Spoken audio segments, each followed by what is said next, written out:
ডিম ছাড়া খুব সহজেই সামান্য কিছু উপকরণের সাহায্যে একদম নরম তুলতুলে কেকগুলো তৈরি করে নেব। কেকগুলো কিন্তু একদম তুলোর মতো সফট অ্যান্ড স্পঞ্জি হবে। ভেতরের টেক্সচারটা কিন্তু খুব সুন্দর। বেকারিতে যেরকম আমরা কাপকেক খেয়ে থাকি সেই টেক্সচারের কাপকেকগুলো কিন্তু এখানে খুব সহজেই তৈরি হয়ে যাবে। বাড়িতে থাকা সামান্য কিছু উপকরণের সাহায্যে খুব সহজেই কিন্তু গ্যাস ওভেন কিংবা ওভেনে তোমরা এইভাবে বাড়িতে কাপকেক তৈরি করে নিতে পারো। চলো দেখে নাও বন্ধুরা, আজকে ডিম ছাড়া কী করে স্পঞ্জি কাপকেকগুলো তৈরি করে নেব। Hi everyone, welcome back to my channel cooking baking lovers. আমি জয়া। আজকের পর্বে তোমাদের কাছে শেয়ার করছি ডিম ছাড়া একদম নরম তুলতুলে একটা কাপকেক তৈরি করার জন্য লাগবে পারফেক্ট মেজারমেন্ট। তো মেজারমেন্টের জন্য প্রথমে আমি তোমাদের গ্লাসটাই দেখাচ্ছি। এই গ্লাসটাকে কিন্তু তোমরা 1 কাপ, হাফ কাপ, 1/3 কাপ এই হিসেবেও কিন্তু ব্যবহার করতে পারো। তারপরে কিন্তু তোমাদের ঘরে সবারই চা খাওয়ার কাপ থাকে, এই কাপের সাহায্যে কিন্তু খুব সহজে মেজারমেন্টটা করা যায়, বা এরকম ধরনের বাটি কিন্তু তোমরা ব্যবহার করতে পারো। নেক্সট অ্যান্ড লাস্ট হলো মেজারিং কাপের সেট। যে সেটগুলো কিন্তু তোমরা অ্যামাজন, ফ্লিপকার্ট, মেসো কিংবা যে কোনো কেক ম্যাটেরিয়াল শপে খুব সহজে ইজিলি অ্যাভেলেবেল আছে। যে কোনো একটা মেজারমেন্টের জন্য তোমরা টুলস ব্যবহার করো। কেক তৈরি মেন পার্ট হলো সঠিক মেজারমেন্ট। এগলেস কেক তৈরি করার জন্য প্রথমে একটা বাটির মধ্যে নিয়ে নেব রুম টেম্পারেচারে থাকা হাফ কাপ দুধ। তার সাথে অ্যাড করে দেবো হাফ কাপ ম্যাঙ্গো পাল্প। এটা হলো একটা আমের ম্যাঙ্গো পাল্প, পাকা হিমসাগর আমটাকেই আমরা মিক্সচারে পেস্ট করে নিয়েছি। তো এখানে half cup mango pulp add করে দিলাম। তার সাথে অ্যাড করে দেবো চিনি গুঁড়ো। তো এখানে 1/3 কাপ চিনি গুঁড়োটা অ্যাড করছি। তোমরা কিন্তু চিনির পরিমাণটা কিন্তু এখানে যদি বেশি করতে চাও পার্টিকুলার মেজারমেন্টে লাগবে আমাদের হাফ কাপ। যেহেতু পাকা আমটা এখানে অনেকটাই মিষ্টি, সেই জন্য আমি এখানে ব্যবহার করছি 1/3 কাপ। এরপর আম, দুধ, চিনির মিশ্রণটা হ্যান্ড হুইস্কারের সাহায্যে খুব ভালো করে মিক্সড করে নেব। একটি বিশেষত্ব হলো এই কেকটা তৈরি করার জন্য কিন্তু কোনো প্রকার ইলেকট্রিক হ্যান্ড বিটারের প্রয়োজন নেই। হ্যান্ড হুইস্কারের সাহায্যে কিন্তু খুব সহজে মিক্সড করে তৈরি করে নেওয়া যাবে। তো এখানে মিশ্রণটা রেডি হয়ে গেছে। এরপর এর মধ্যে অ্যাড করে দেবো 1/4 কাপ রিফাইন তেল। মানে এখানে তোমরা 4 টেবিল চামচের মতো রিফাইন তেল অ্যাড করো, বা মেল্টেড বাটার আর রিফাইন তেল দুটো মিক্স করে কিন্তু ব্যাটারের মধ্যে তেল দেওয়ার পর হ্যান্ড হুইস্কারের সাহায্যে একটু ভালো করে মিক্স করে নিতে হবে। তেল আর দুধ কিন্তু একটু মিক্সড হতে সময় লাগে। তো এখানে মিশ্রণটা আমাদের রেডি হয়ে গেছে। আর মিশ্রণের কনসিস্টেন্সি দেখছো অনেকটাই গাঢ় আছে, আর তেলটা কিন্তু খুব ভালো করে ব্যাটারের সাথে মিক্সড হয়ে গেছে। এরপর একটা চালনি রেখে তার মধ্যে দিয়ে দেবো 1 কাপ ময়দা।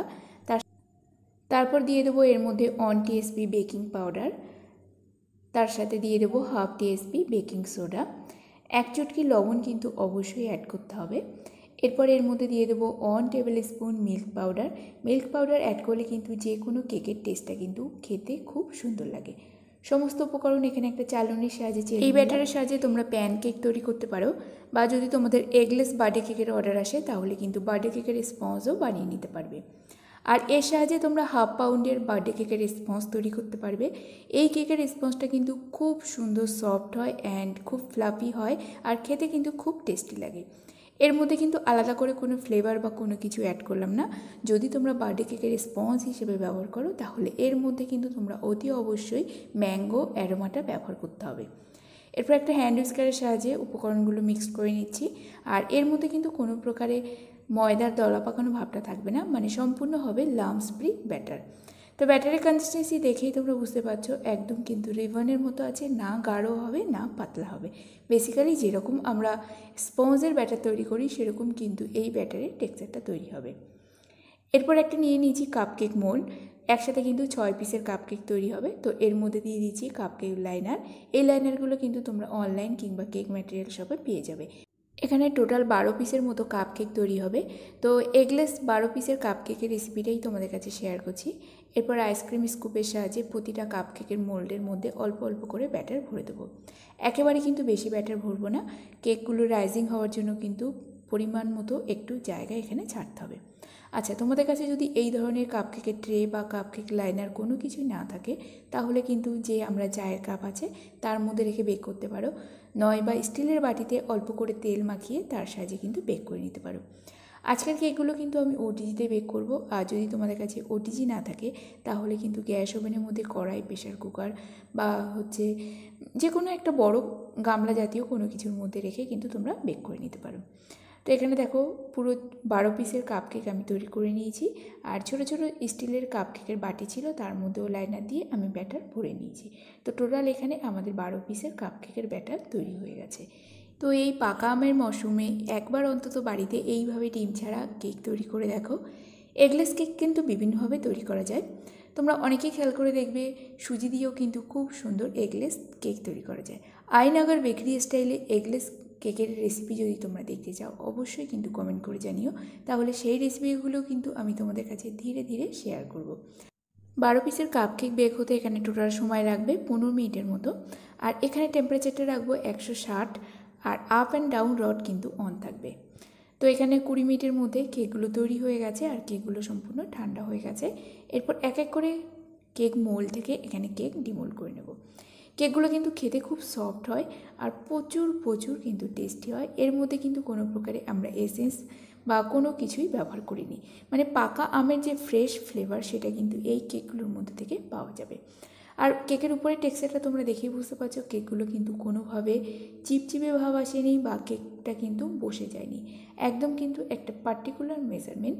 তো পার্টিকুলার মেজারমেন্টের জন্য অবশ্যই কিন্তু আমাদের মেজারিং যে স্কেল আছে বা মেজারিং কাপ আছে সেটা কিন্তু ঠিকঠাক রাখতে হবে। ডেসক্রিপশানে আমি তোমাদের কাপ মেজারমেন্টটা শেয়ার করে দেবো। অবশ্যই কিন্তু তোমরা বাড়িতে খুব সহজেই চায়ের কাপ মেপে কিন্তু এই মেজারমেন্টের সাহায্যে কেক তৈরি করবে, তাহলে দেখবে খুব সহজেই কিন্তু কেকগুলো বাড়িতে তৈরি করতে পারছো। এরপরে চলো একটা কেক একটু ভেঙে তোমাদের ভেতরের টেক্সচারটা দেখাই। কেকটা কিন্তু ভেতর থেকে অসম্ভব ছোট ছোট জালি তৈরি হয়েছে। আর এই কেকের রেসিপিটা তোমরা বাড়িতে অবশ্যই ট্রাই করো, আর তার সাথে কেকটা খেতে কেমন হয়েছে সেটা কিন্তু কমেন্ট বক্সে জানাতে ভুলো না। আর পাকা আমের বদলে কিন্তু তোমরা এখানে ডিম ব্যবহার করতে পারো। দুধ, ডিম, চিনি সমস্ত মেজারমেন্টে একই রাখবে, শুধু পাকা আমের বদলে সেখানে তোমরা একটা ডিম ব্যবহার করবে। তো বাড়িতে গেস্ট আসলে চায়ের সাথে কিন্তু তোমরা এইভাবে সাথে সাথে কেকের ব্যাটার তৈরি করে ছোটো ছোটো প্যানকেক বা চায়ের কাপের মধ্যে দিয়েও কিন্তু বেক করে নিতে পারো। আজকের রেসিপিটি কেমন লাগলো বন্ধুরা অবশ্যই কমেন্ট করে জানিও। রেসিপিটি ভালো লেগে থাকলে লাইক, কমেন্ট, শেয়ার, সাবস্ক্রাইব করে দিও। তো আজকের মতো এখানে শেষ করছি, দেখা হবে নতুন একটা পর্বে। ততক্ষণ সবাই ভালো থাকবে, সুস্থ থাকবে।